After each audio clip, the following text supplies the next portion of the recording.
Hey friends, this is Karen from Blue Rooster Farm, and today we are in the sewing room. I am going to be sharing with you how I made these really cute dish mats using a dish mat that I bought from Dollar Tree or Dollar General or Walmart, but we're going to use some really cute fabric and we're going to make a neat block for the holidays of Valentine's or just whatever fabric you want for any season. So if you want to see how I make these really cute dish mats, stick around.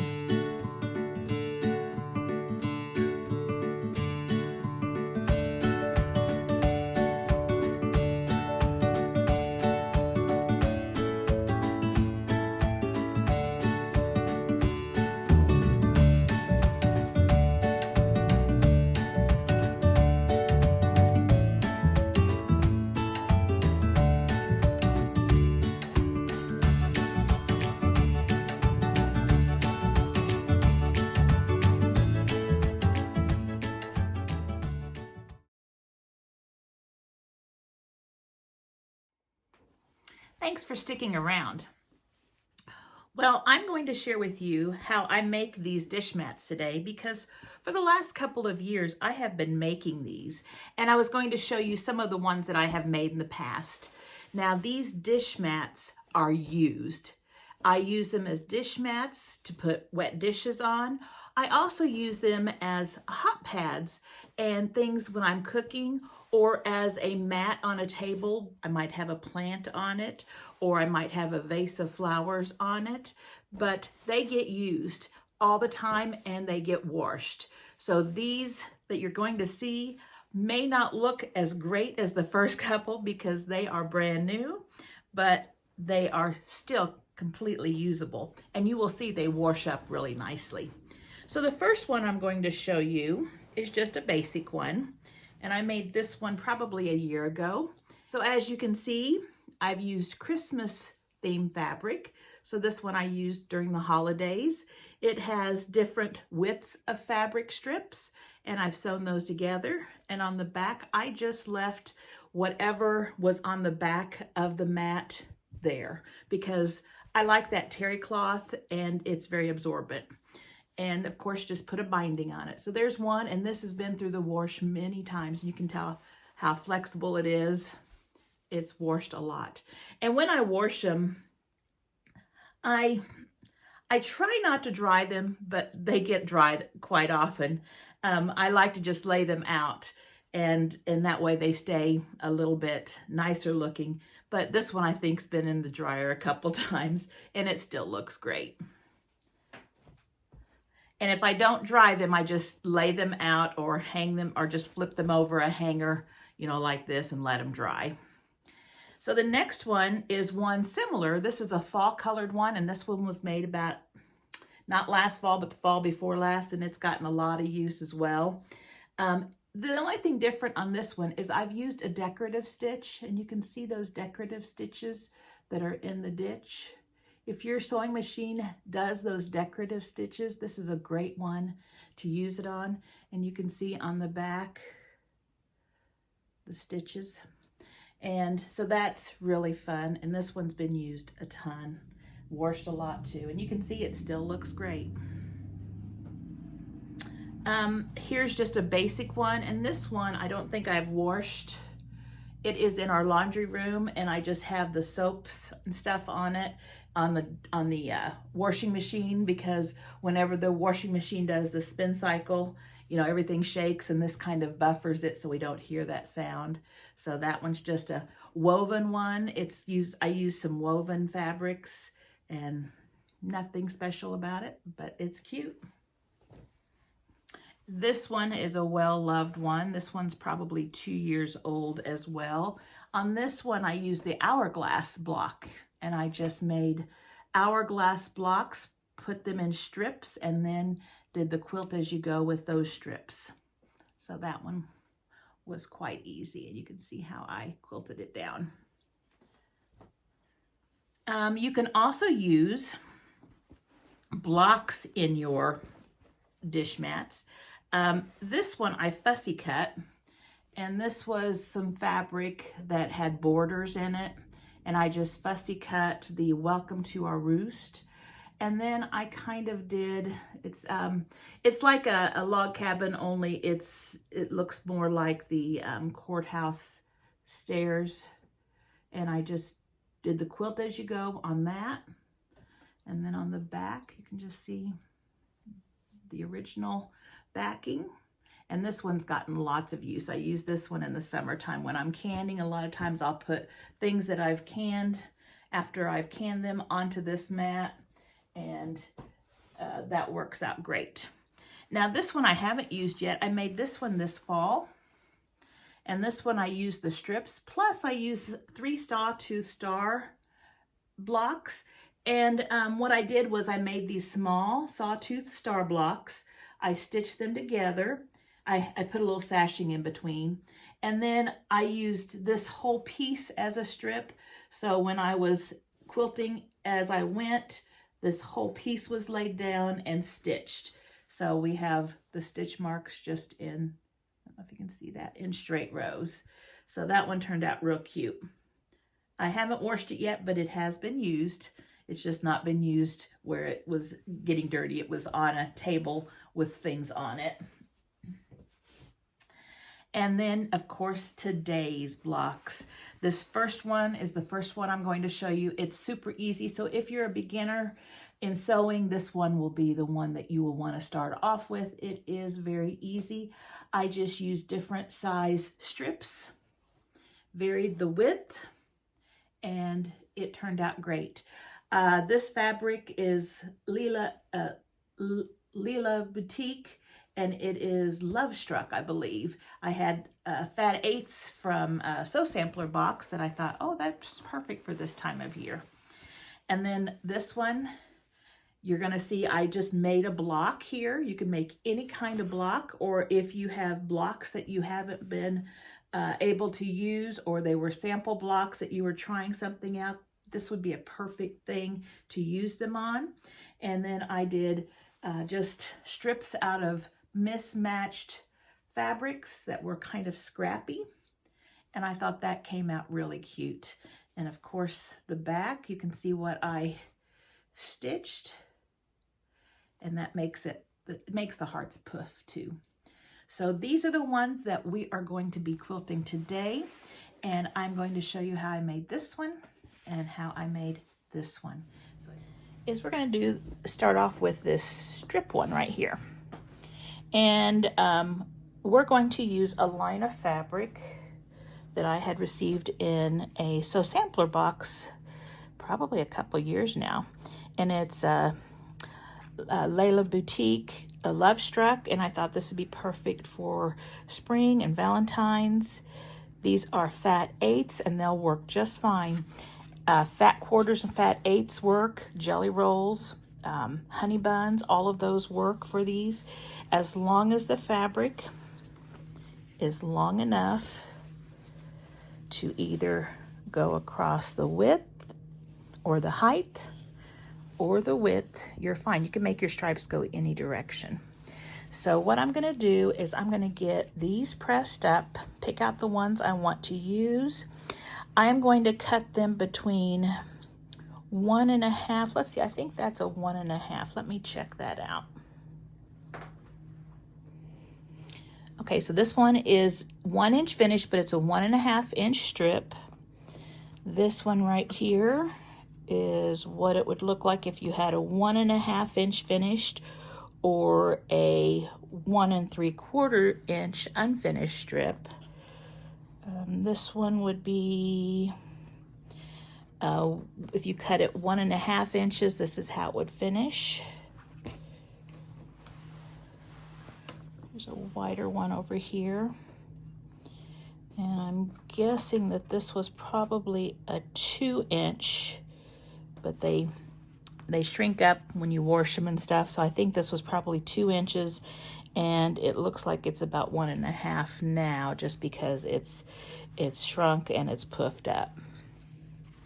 But there are all the different size strips, so you can cut yours in any size or width that you like. Like I said, if you just have a jelly roll and you want to do all jelly rolls, or you could do a jelly roll and then cut some of those jelly rolls into smaller widths. That would be fine too. So let me get mine pressed and cut up, and I'll bring you right back.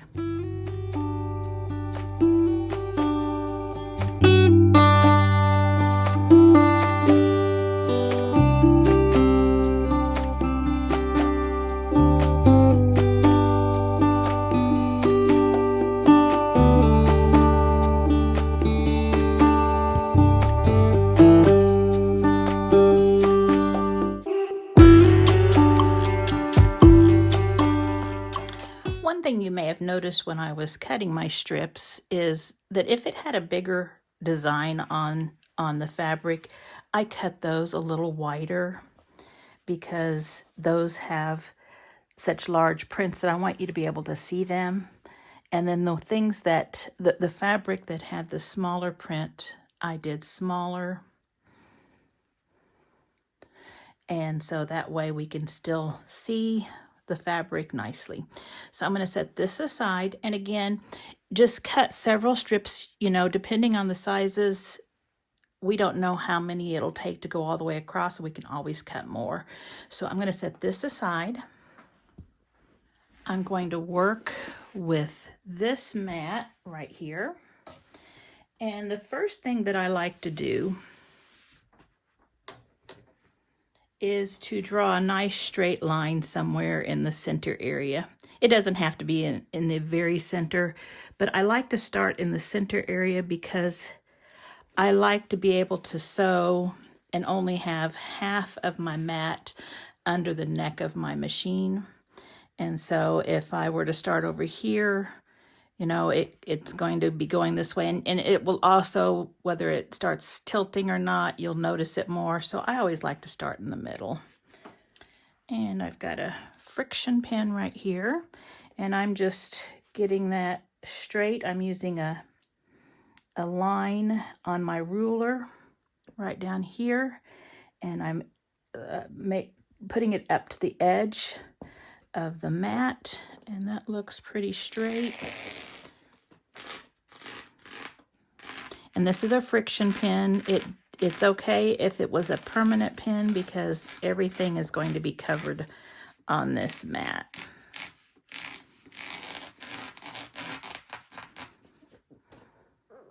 I could see that well enough.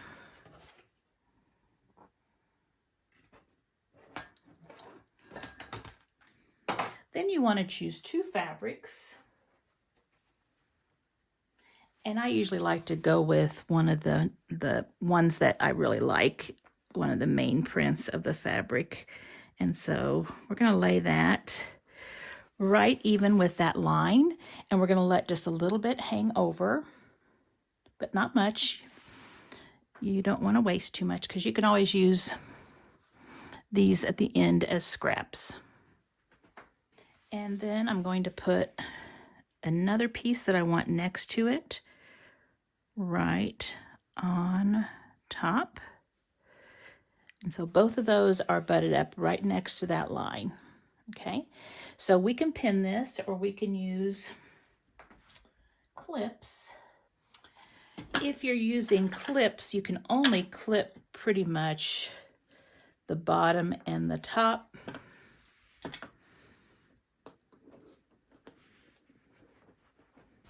And if you need a pin somewhere in the middle, you can definitely put that in too. All right, so I have my walking foot on my sewing machine just because this is so thick. You certainly don't need your walking foot. If you have one, it's nice to use, but it'll help me in my machine go through this and sew a more even stitch. So let's put this under. Now, when you are putting this under your machine needle, it helps if you have a machine that will lift up a little further. Also, you're going to need to probably roll this just a little bit. In fact, I'm going to put some clips on it just to keep it tight and down and out of my way.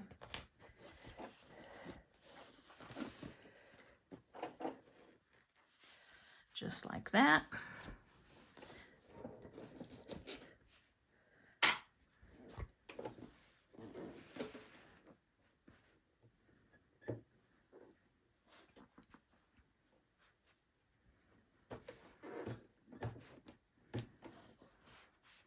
Now when you sew, you want to have at least 1/4 of an inch seam allowance. That way it's not going to split apart. And so I've got mine set for 1/4 inch. And we're going to start.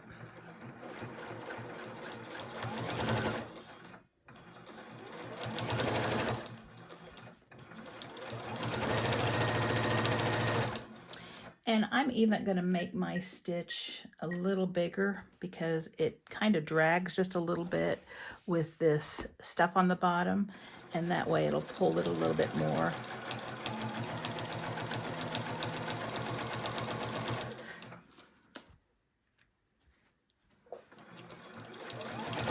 And always make sure your fabric is getting, both layers of fabric are getting sewn in.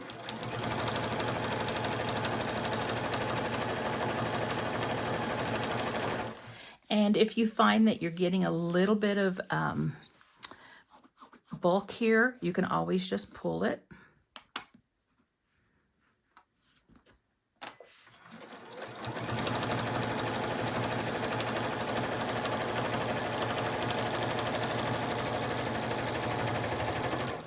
And you can backstitch if you want. I won't because we are going to be putting a binding on it.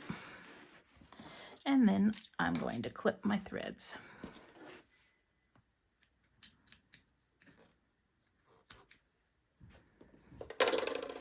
So let's pull this back.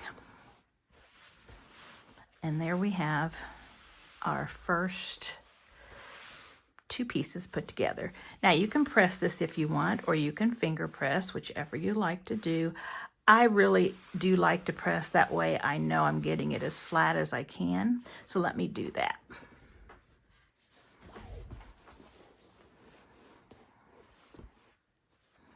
All right, now you can clip these tails off here if you want, but I usually just wait until the end or till I at least go the other direction. So now we're gonna add a piece to this piece. And again, this end right here, you just want to butt up to the edge.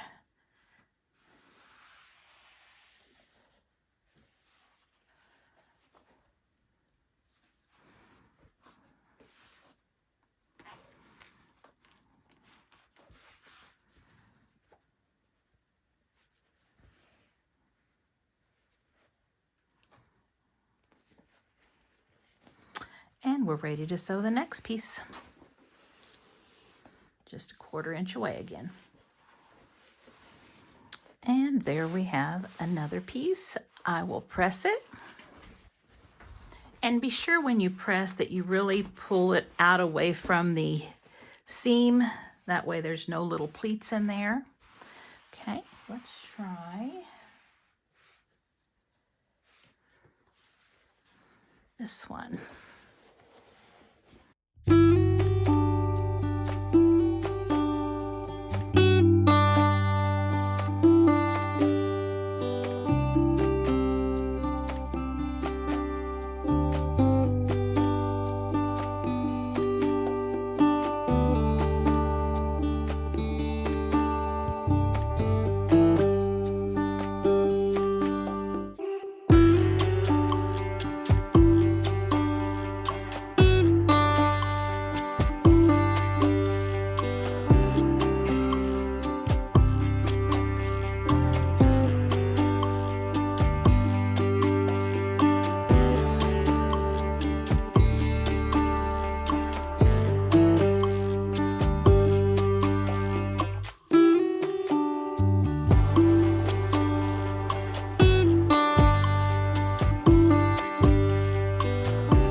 Okay, so we're coming to the end here, and I want to make sure I have a big enough piece that will go all the way off the edge, just to make sure it's all secure.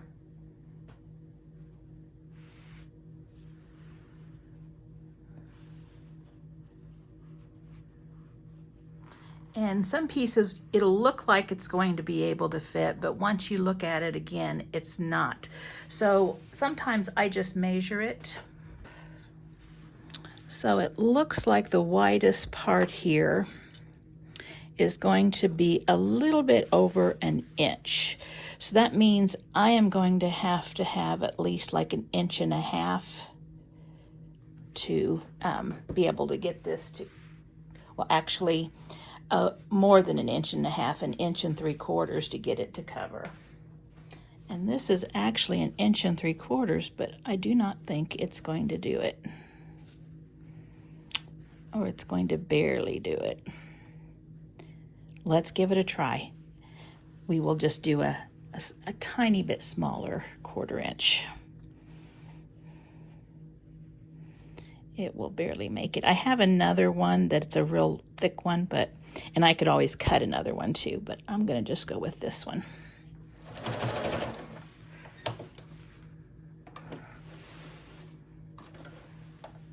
All right, let's see if it worked. Yay, it did. All right, that's good. Let me give this a press, and then we're gonna trim off the edges, and we're gonna flip it over. All right, so here's what it looks like on the back. Of course, I've got a lot of tails since my thread cutter isn't working, or thread tails, I should say, since my thread cutter isn't working. So I'm gonna get those cut off.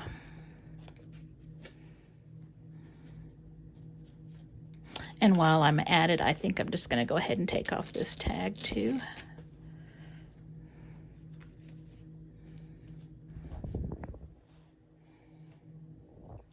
All right.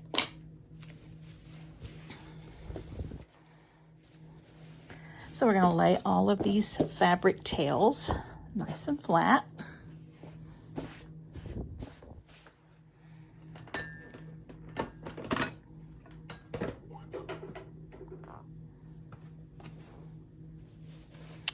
And I just overhang just a little bit with my ruler.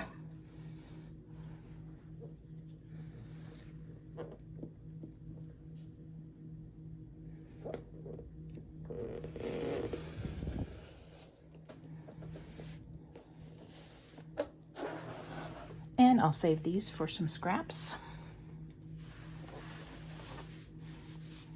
And these up here aren't going to bother me right now, so I'm not going to mess with those yet.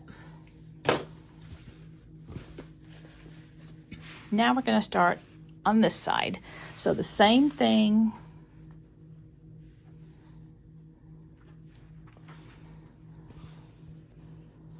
Just going this direction now. So I'll work my way to the end here.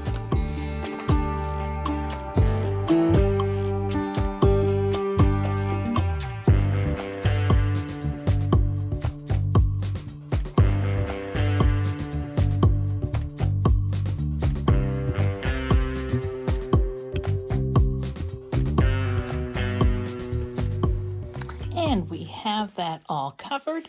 Let's trim off our tails.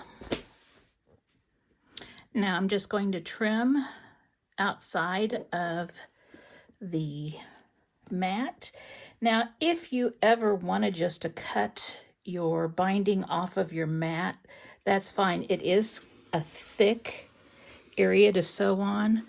I've not had any problems with it, but if you do encounter problems, you can just cut just like this and just remove the binding too. But I'm making mine as big as I can, so I'm going to keep it on there.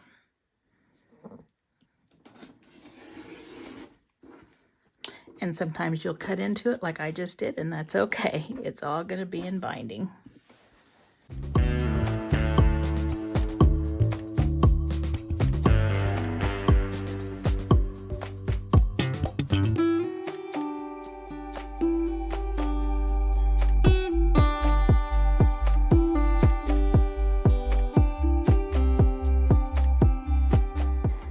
There we have a rough cut of the outside.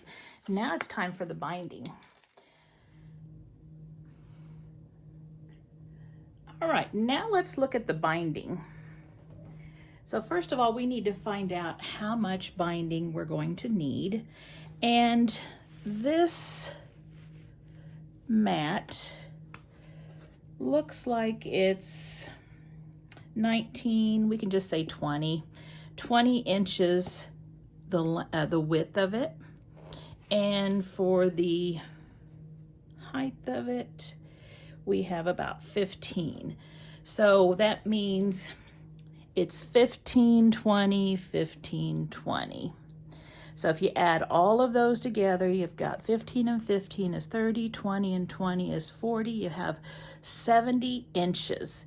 So we need 70 inches of binding minimum.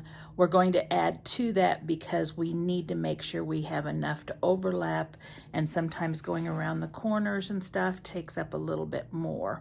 So we're going to need at least 2 strips of the length or the width of fabric. And the width of fabric is when you get your fabric off of a bolt, it's folded in half along the length of the fabric line, and the width is what you cut. And so it's usually about 42, 43 inches, 44. So if we just say it's 42 inches plus 42 inches is 84 inches. So that means we would have plenty plus extra for our binding. So we'll need 2 strips of our binding. Now I was trying to figure out what I wanted to use for my binding. First I was thinking, well, I could piece together some of the fabrics that are in my fat 8s. So I had, some fat 8s that I didn't use. I also have a little bit left over in some of my other ones that are still the length of a fat 8.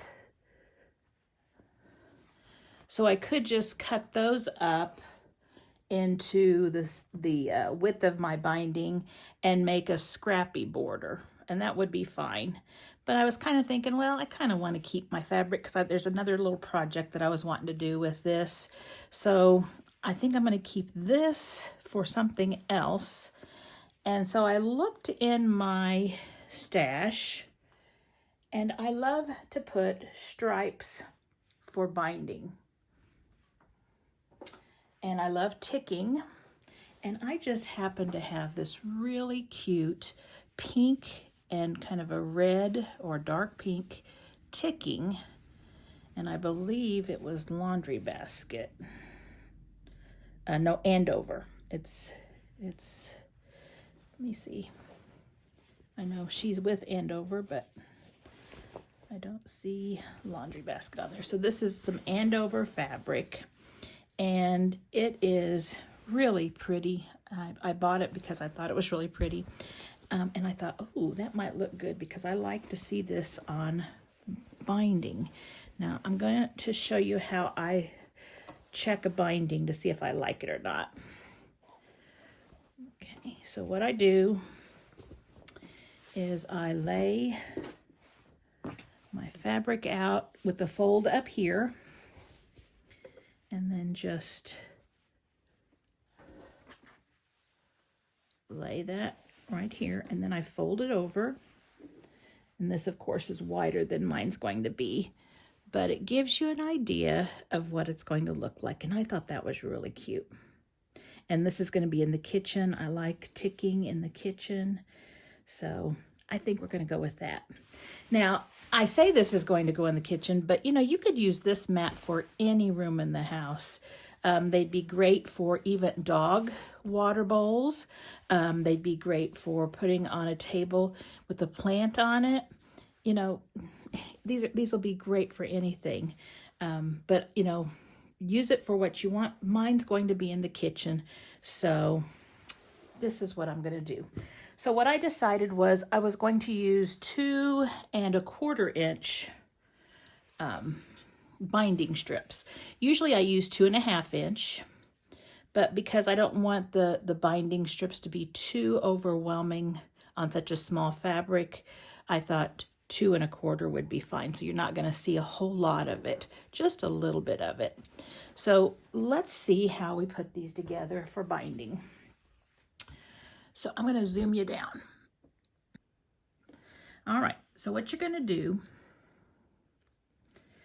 is you're going to take the ends of your fabric and with right sides together, and I usually leave the selvage on because that'll hang over and it's easy for me to see where my fabric is. Let me press this one, it's got a little wrinkle.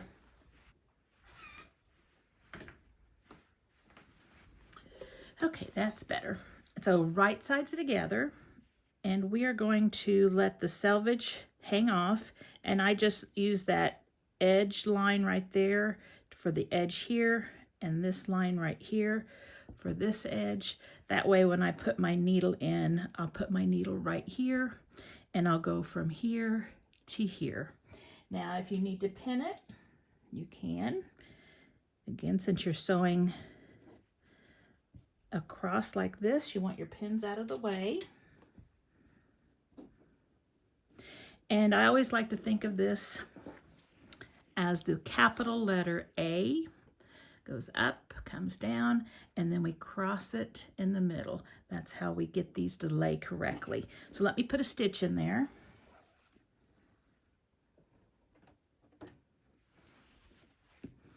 Okay, and I don't know if you can see it, but it's right here. You could have drawn a line if you needed to. I have some tape on the base of my machine, and I just follow that. It's also real easy just to just eyeball it as well. And so you can check to make sure it will make a straight line, and it does. So then what we're going to do is we're just going to trim off a 1/4 inch away from that seam.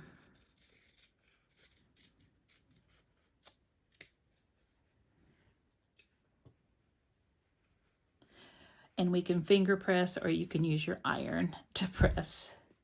All right, so now what we're going to do is I'm going to go to the machine and I'm going to fold this in half and press it all the way down. Okay, be right back. We are going to be sewing this onto our back of our mat. And so what I'm going to do is I am going to, let's see, it's actually going to go this way. I am going to make this about that long, but I am going to start sewing about here. And you can use clips or you can use pins, whichever you like. You might have noticed that on this dish mat, we do not have square corners. We have rounded corners. You could certainly cut the mat so that you could have square corners. That would be fine. But I have found that these are such gentle curves that it's okay. We can still manage to get this binding around without having to have bias binding. We don't need to have that stretch. You just need to make sure you take it slow. You might put a pin in it, and that may help. But we definitely can do this without using bias binding. But if you don't like to do rounded corners, by all means, trim it, and you can use the square corner binding method. So here I'm just going to kind of gather it down a little bit, and that's the way I will sew it when I get to that point. I'm going to start right there at the needle, go around, and then I'm going to bring you back when we're ready to put the binding ends together. Okay, I've just taken it off of the machine. I sewed from here all the way around to here, and I have about 8 inches open right there to work it with, and this one goes over halfway. So what we're going to do is we're going to trim just a little piece off the edge. And this is the width of our binding when we open it up. So what we're going to do is we are going to lay this all nice and flat. Make sure there's no loose pieces. They're all nice and taut. All right.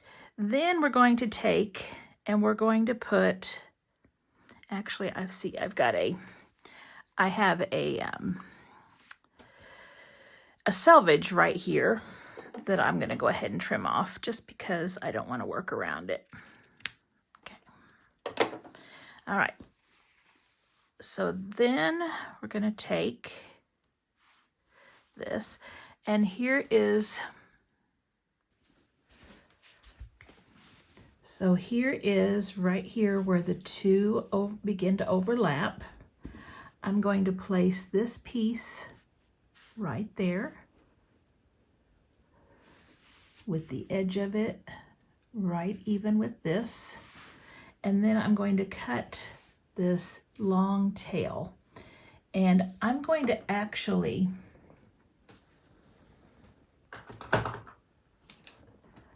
normally you can cut it right there where it ends, but I find that there's usually a little stretch in that, so I like to go just a little bit in.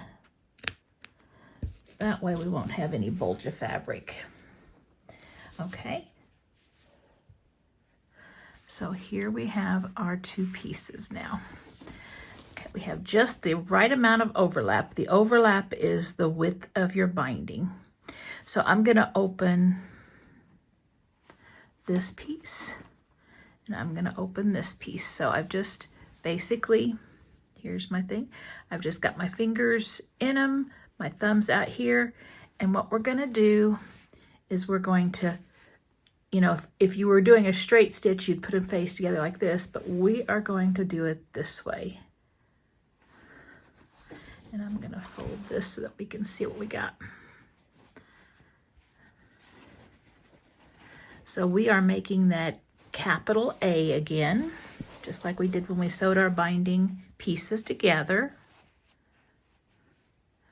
And this time, we're just matching up all the edges. Okay, and we are going to sew from this corner to this corner because this is your A, and if we go across like we do for the middle of the A, that's the direction we will go. And you can put some pins in it if you like, and I usually put, if I need to, one up here in this corner and one down here in this corner. And you just kind of have to bunch up your mat just a little bit to bring it together. So I'm going to sew from here to here. Okay, so I've got my stitch from here to here. I don't want to trim this off yet because I want to make sure it's the right direction. So if I put the two together, it lays just right. So now we can go in here and we can trim off enough so that we are just left with a 1/4 inch seam allowance. 1/4 inch from that seam. Okay. Then I like to finger press open. And I do this bias stitch or this diagonal stitch here because that way you're not going to get a whole thick bunch of fabric. If you do it straight across, you end up having several layers of fabric, and this is already thick, so it makes a difference the way it lays nice and flat. All right, so now all I have to do is finish going from this stitch to over here, and I'll have it ready to flip over. So I'll do that and bring you back.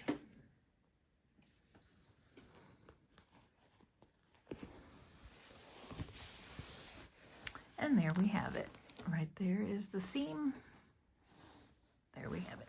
So before I press this open, I just want to talk to you about a few things on here.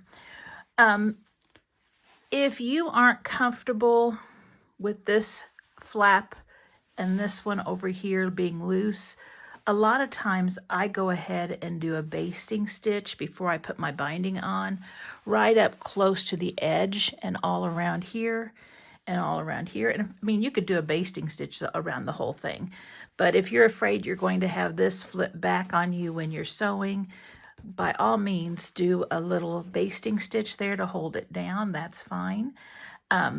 Also, when you are going around your corners, after you're done, make sure that when you flip them over, and this one I need to trim my fabric still, so let me get my scissors here and let's just trim that.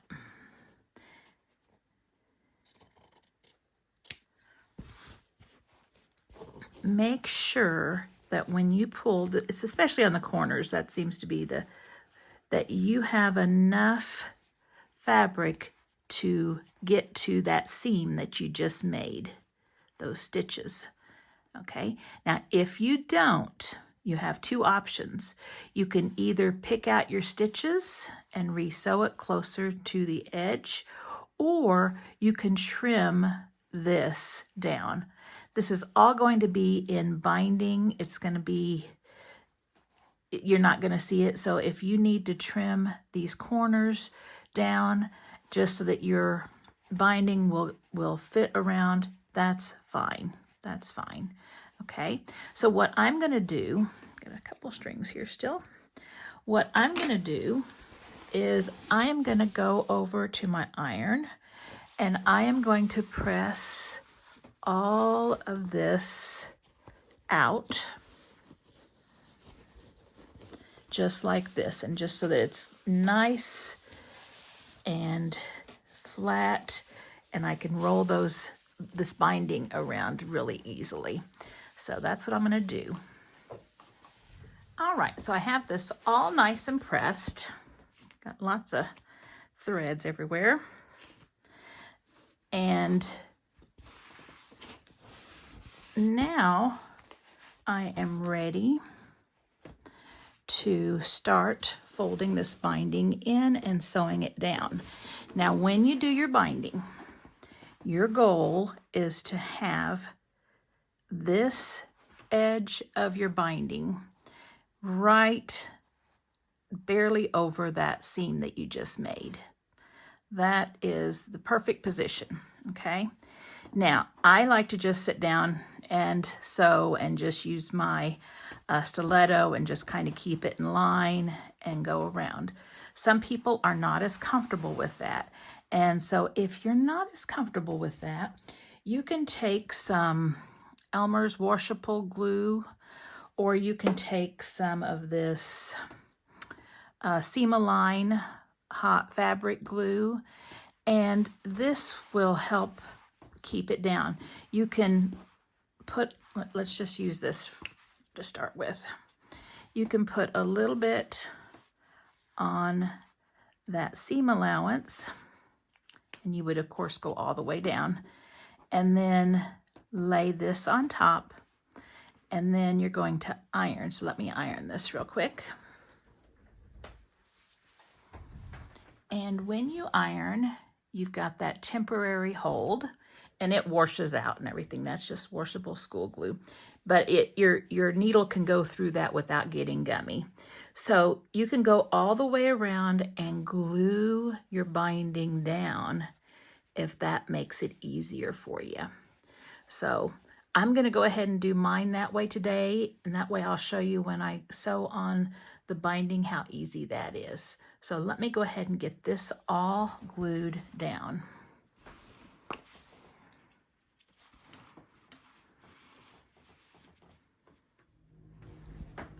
Okay, it's all glued down, and now I'm ready to sew.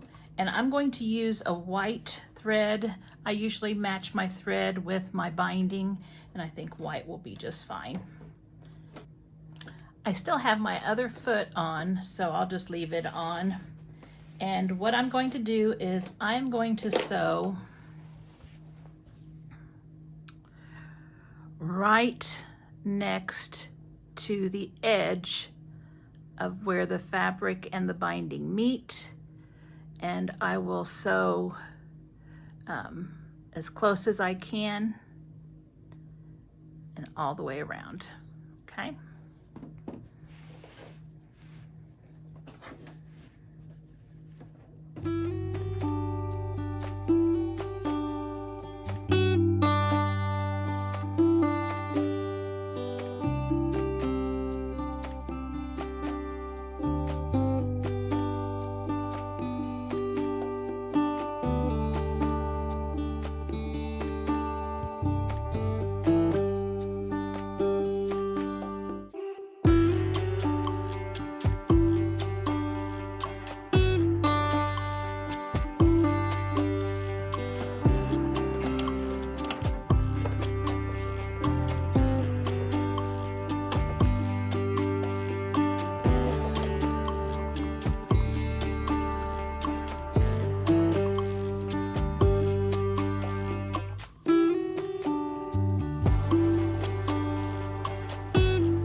All right, let me move the camera and we can take a look at it. There it is. And I think that binding looks really nice on it. Let me pull you back a little bit. So doesn't that look pretty? So let's get some of those threads out. When you look at the back of your binding, if you do it perfectly, your needle will be just right on your binding or in the ditch. And it worked out pretty good over here. It went into the backing, which is fine too. But doesn't look bad. Looks really good. This is all set to use. I think I love it. I love the fabrics. And now we just need February to get here, so we have Valentine's Day. Actually, this could also be used for the spring too. So I hope you enjoyed learning how to make your very own fabric covered dish mat. These are super fun to make, very easy, just takes an hour or two, and just a fun weekend project.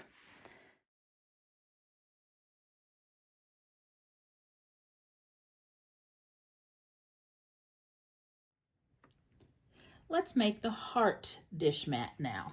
So what you're going to need is, for each heart, you are going to need 2.5 by 4.5 of your print fabrics, and each of my hearts are going to be different colors, but both of the 2.5 by 4.5 inch fabrics are the same. You know, you could make them different if you wanted to be real scrappy looking, that's fine, but my hearts are going to have this, the whole heart's going to have the same fabric. So I've got 2, 2, and 2, 2 of them for each heart.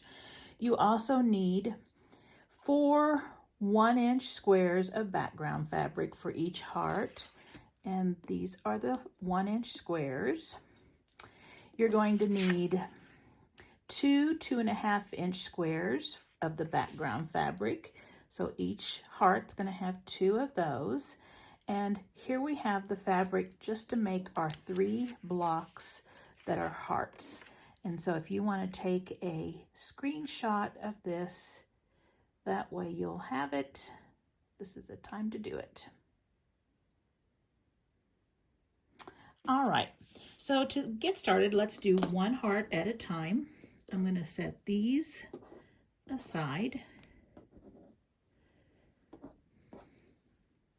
And we're going to start off with this. So for each of these, we are going to take and put right sides of fabric together. So this is the tonal, or the tone on tone. And so I have to look at it pretty carefully to make sure I've got that laid on there correctly. Then you're going to put these little 1-inch corners, lining them up with the top 2 corners.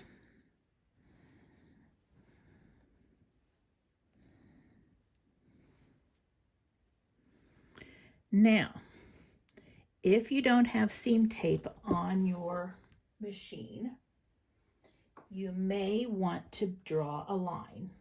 So I'm just getting a straight edge and a friction pin. This pin erases with heat, but it's okay if you just use a pencil or something because it's going to be in the seam allowance. So I'm going to go from corner to corner, and this is the wrong side of the fabric, and draw a line. Now this is going to go like that. And you see this is the base of the heart. Then we're going to do the same thing with this one.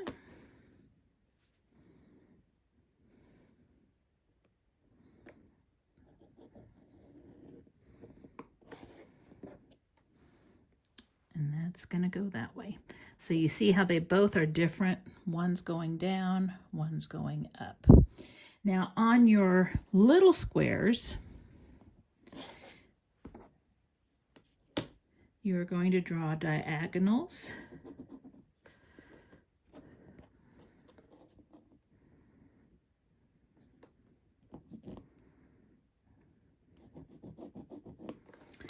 And this one's going to go this way, like this. And this one, I hope you can see the line, is going to go that way. Can you see those lines? So we have a line going from here to here, and from here to here, and then here to here. We'll do the same thing with this one. We'll have a line going from here to here, and a line going from here to here.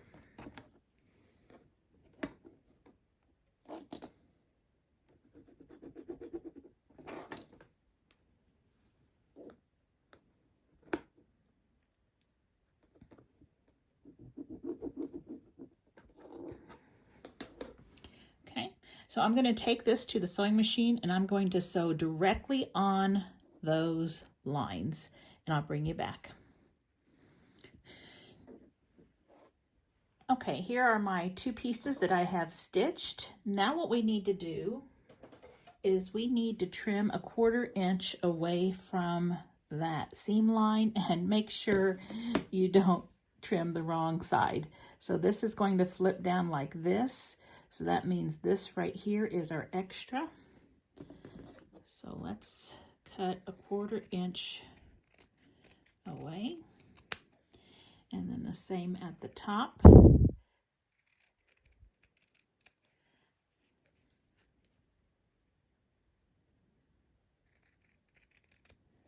And then what we'll do is we will flip those back and we will press them nice and flat. I'll do the same with the other side.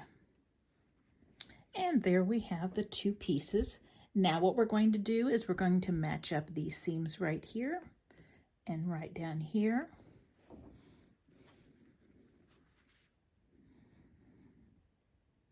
And we're going to sew a 1/4 inch away. Okay, and let's open it up. And there we have our heart. Remember, we're going to have a 1/4 inch seam all around, so that will round up these edges a little bit. So I'm going to press this seam in the middle open.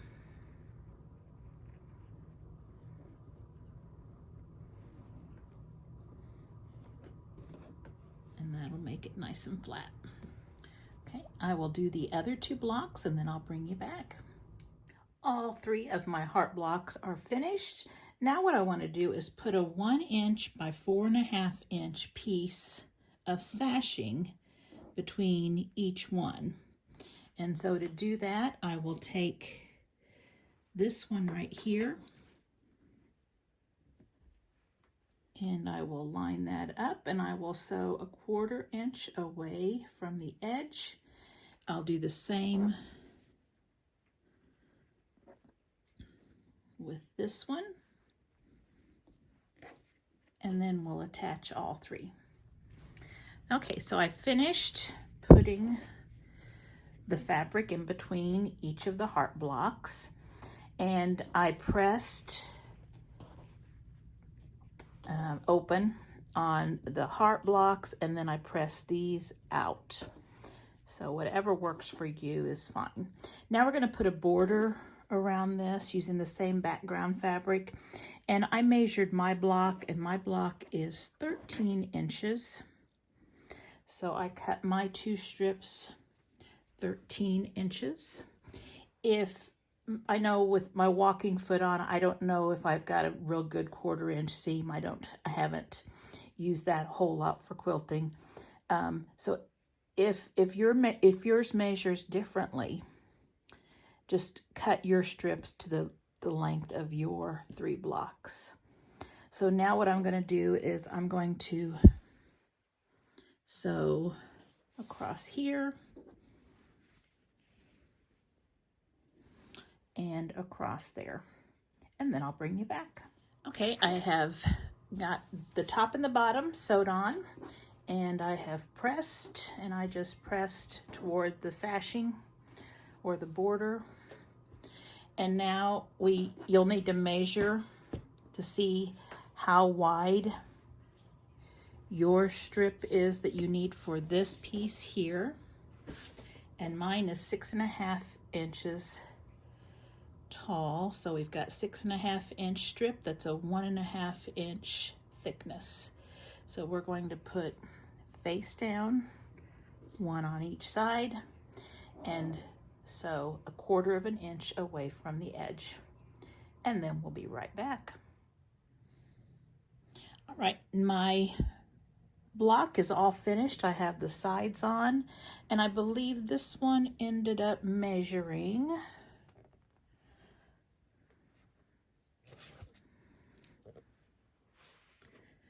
6.5 by 15. So yours might be just a little off depending on your seam allowance. Like I said, when I have my walking foot on, I don't know if I'm getting the exact 1/4 inch seam. So now that I've got this laid out, what I want to do is I want to make sure it is closely centered. It doesn't have to be exact. And so I kind of lined it up here a second ago, but I'll show you what I did. I took my ruler and I put it all the way down here on the edge. And then I found a seam line, and I'm using the seam line right at the tips. And I made sure that it was on the same point all the way across. And then I also looked at my seams that were going down and checked to make sure that they were parallel with the lines on the ruler, and they look pretty good. It's not going to be exact because we don't sew perfectly, but it's going to be really close. So this one looked good to me. Then I am going to put some pins in it.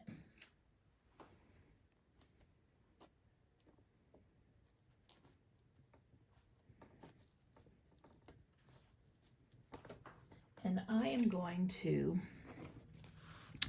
do some stitching in the ditch. And that just means I'm going to follow with my needle in the seam right here. And what I'll do is, I think what I'm going to do, you can do any way you want. We're basically just getting this positioned and secured on our mat. But I'm thinking I'm going to go around each heart, and I'm going to go around this frame. So that's what I'm going to do. But you can do whatever you want. You don't have to go around the outside edge because we're going to be sewing on that here soon when we start putting our other pieces. So I will bring you back after I've got this, this, and then all around my hearts sewn in. Here is the heart block sewn on, and these will go down once we do the quilt as you go on them. But it looks really neat. I don't know if you can see it, the way it pops those hearts right out. So that looks really good. Now what we need to do is we need to make sure we finish off the ends here, go all the way to the edge and a little bit beyond. And so I have a few pieces that were the tails of our last dish mat, and they actually are the perfect size. So I'm going to put one over here and one over here. So let's just put them right sides together. And then I will pin down the pieces. And since this mat is a really nice thick mat, and so you can see how these just really pop up because it's such a thick mat. So when I do this, I'm going to make sure I kind of pull on those and get those where I want them. Now, it's okay if this strip, these strips that are going on are a little longer. It's okay because when we put strips across the bottom, they'll cover up any of that excess fabric. But I do want to make sure that I'm not getting a distortion because of the thickness of this pad.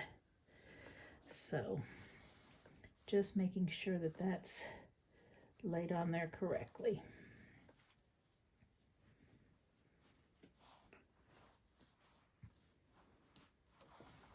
And sometimes if you just kind of push down on it just to flatten it, that helps too.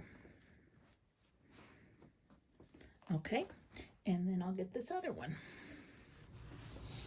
Okay, it's all pressed. Now, you want to make sure that you have overhang on that so that you can cover it all up when you put your binding on. So just be sure that that gives you plenty of fabric to hang over. All right, so now what we need to do is we need to decide how we want to quilt as we go, the bottom and the top. Now we can do strips. You can do strips that are made up of different fabrics, sewn together. If you want to have more of a scrappy look to it, there can be a whole bunch of different ways. And for example, if I were doing different scraps, you would sew fabric strips that are the same thickness. This one's not quite the same, and you would kind of patch them together, and you'd sew them into long strips. And then once you have a long strip that goes across the mat, then you just sew it on like we did earlier, just going all the way down. And I think that would look really nice. Another thing you could do is all one color. So you could use a strip, and this one is, you could do, again, this one's not cut, but a strip that's all one color and then different thicknesses of different colors. And that would look good too. I kind of like the scrappiness of it because this is looking pretty scrappy. So I may take some different fabrics, cut them in the same width, and then we can bring them over and we can quilt as we go those pieces down. So I'll get those sewn up and cut, and then I'll bring you back.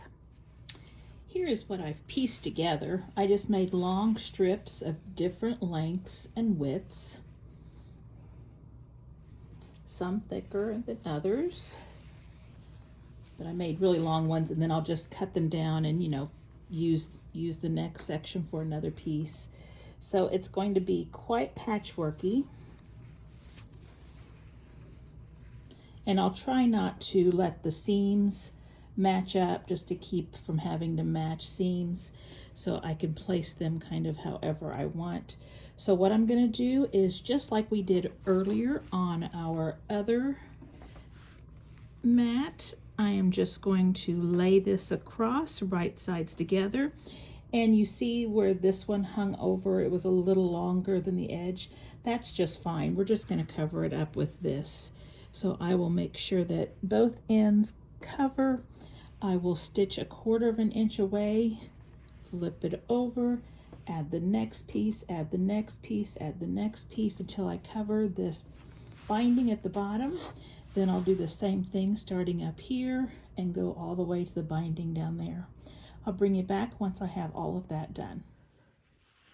Here is the dish mat. I have it all pieced together, and I just trimmed it down, and I put a really close stitch all around the outside edge because this is a real long strip right across here and right across here, and that way it will be sure to get into the binding that way, and you don't have to worry about putting pins and stuff to keep it flat.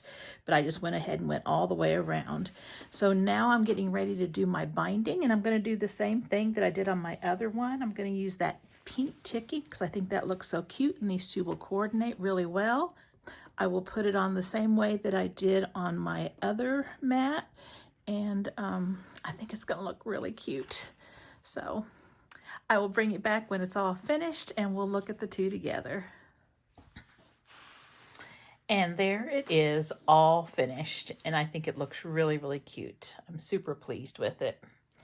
I left, this one had a little tag on, or a little hanger on it, and I went ahead and left it on.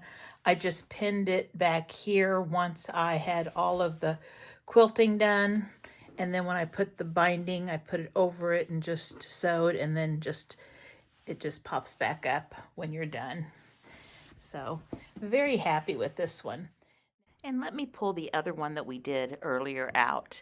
Now, when I originally shared with you my past dish mats, I had shown you some decorative stitches that were done in the seams.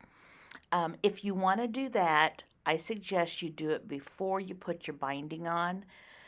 It's much easier to do. I've done it both ways, but you won't run into your binding and have to stop. You can just stitch right off, and that works good. These two are super cute. I think I will really enjoy having them in my kitchen. I hope this has inspired you to give this a try as well. These are really fun to make, and like I said, they just take a couple hours, and you've got something really nice to put in your kitchen or use as a table mat. I'll share a picture with you in a minute, crocheted a washcloth and made another towel like I had done in a previous video that coordinates with these, and so I'm looking forward to using those in my kitchen. So I hope you enjoyed this video. If you did, please consider subscribing, and don't forget to like and share, and I hope to see you again back here soon. Thanks for watching.